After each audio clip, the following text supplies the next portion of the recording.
오늘도 우리의 자리에서 말씀으로 하루를 시작하고 하나님을 묵상하는 하루 되시길 바랍니다. 다 함께 사도신경으로 우리의 신앙을 고백하겠습니다.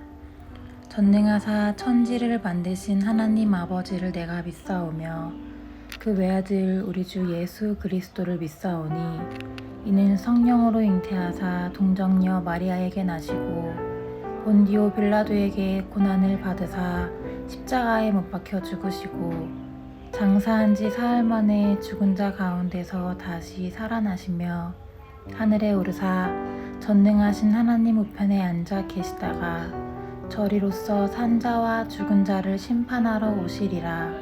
성령을 믿사오며 거룩한 공회와 성도가 서로 교통하는 것과 죄를 사하여 주시는 것과 몸이 다시 사는 것과 영원히 사는 것을 믿사옵나이다.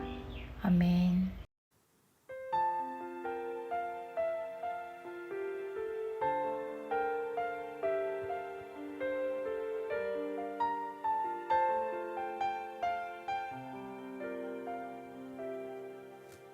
환난 가난과 고난 수고로움 속에도 성도는 그 믿음을 지켰네. 주를 섬기는 일에 자신을 다 드리며 진리의 말씀과 성령으로 그 길을 걸었네. 그리스도 안에서 새롭게 하시고 그리스도로 인하여 자유케 되었네.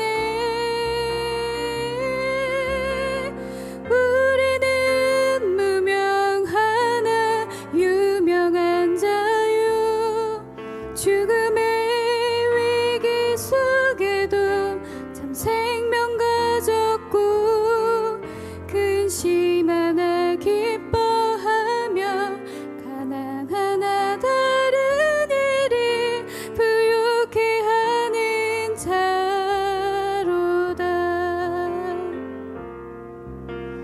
우리는 무명하나 유명한 자유 죽음의 위기 속에도 참 생명 가졌고 근심 하나 기뻐하며 가난 하나 다른 일이 부유케 하는 자로다. 모든 것 가진 자로다.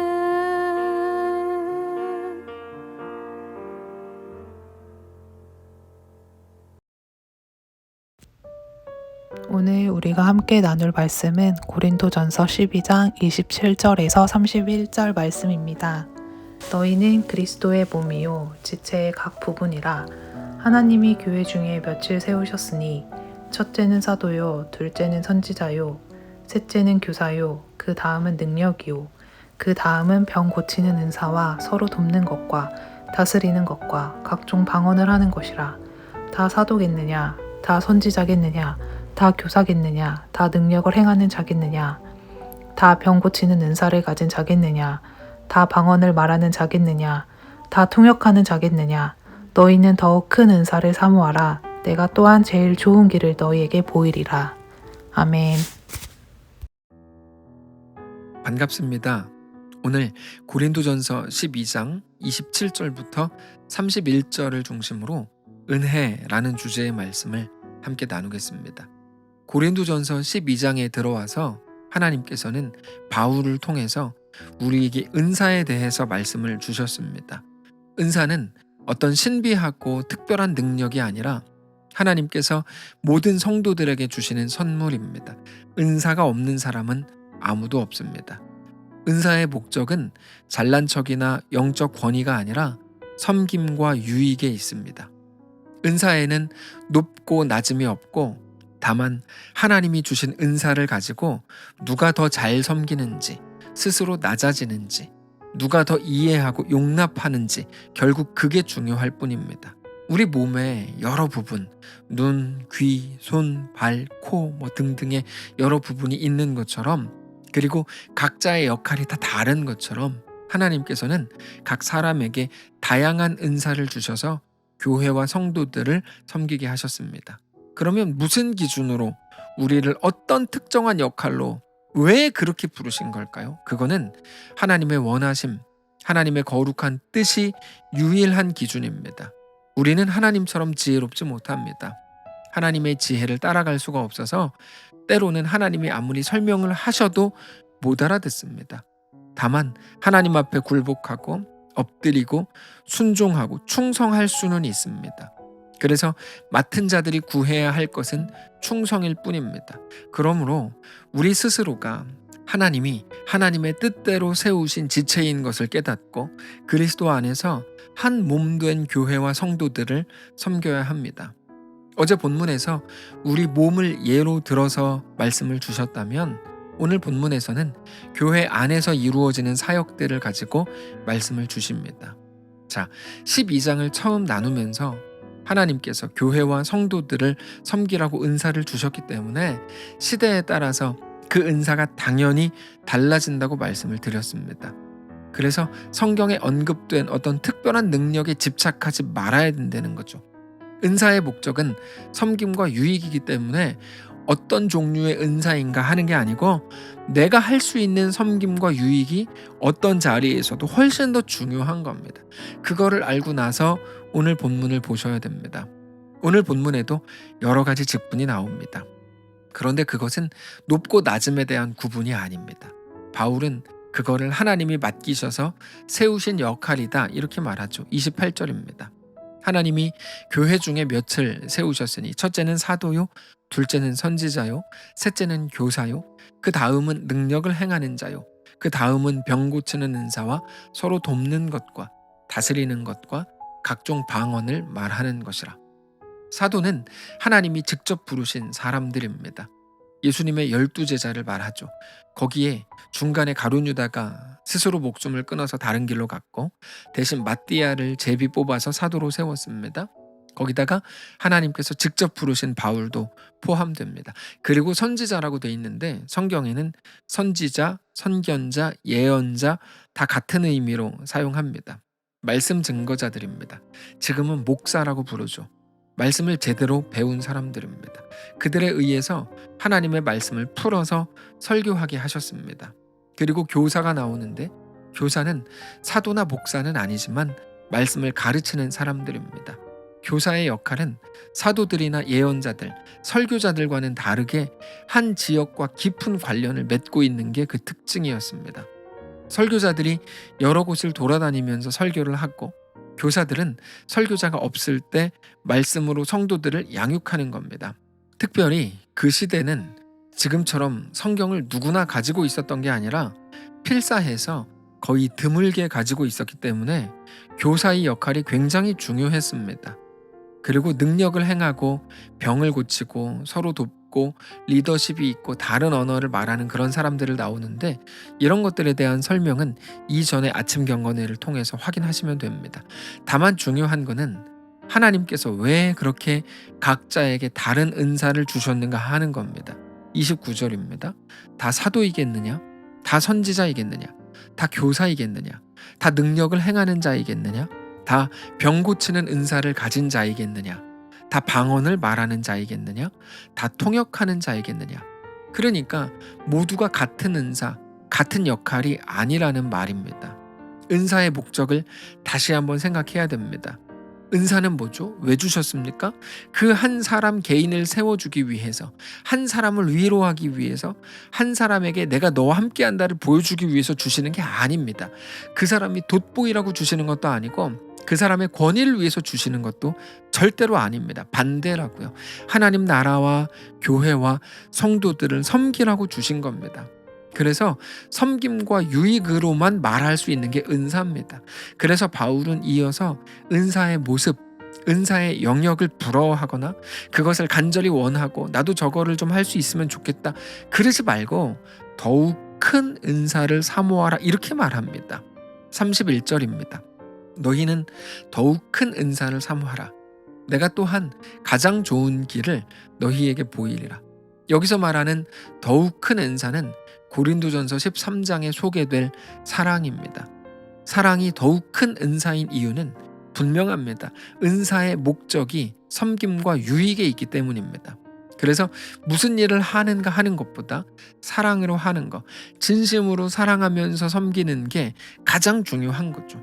우리는 이 역할, 은사, 섬김의 종류에 대해서 자주 오해해서 함정에 빠질 때가 많습니다. 이거를 어떤 서열로 봅니다.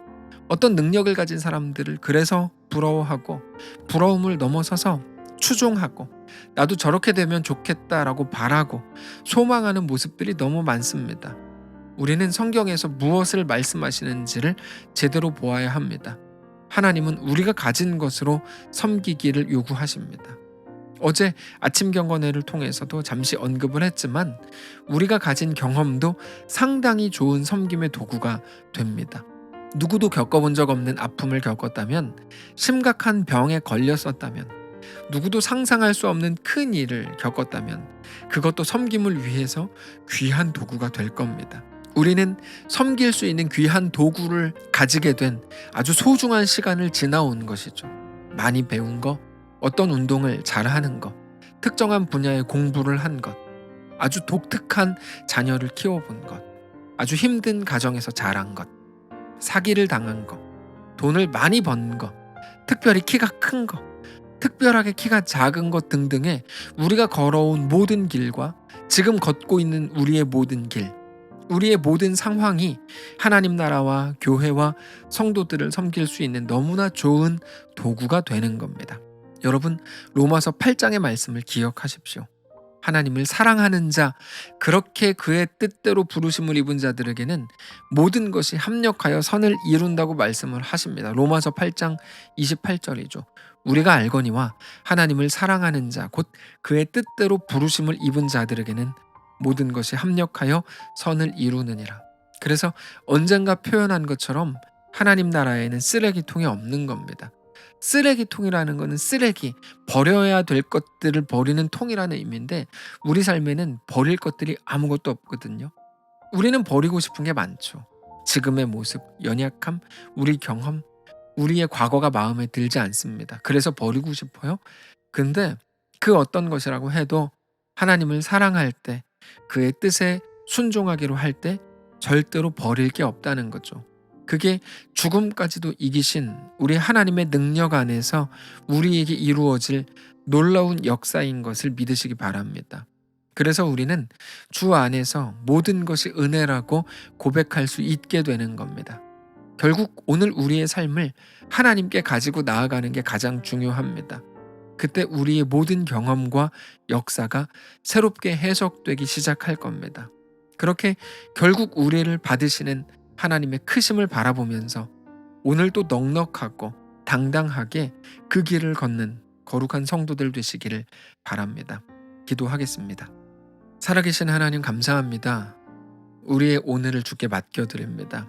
우리는 자주 과거를 생각하면서 후회하고 억울해하고 땅을 치고 이럴 때가 너무나 많습니다. 그런데 우리의 삶이 주 안에 있을 때 버릴 게 하나도 없다는 것을 깨닫고 그렇게 주의 은혜로만 꽉 차 있다는 것을 깨닫고 다만 지금 나에게 있는 것을 가지고 하나님 나라와 교회와 성도들을 섬길 수 있는 사랑하는 주의 모든 성도들 될 수 있도록 인도해 주시옵소서. 우리에게 지혜를 주옵소서.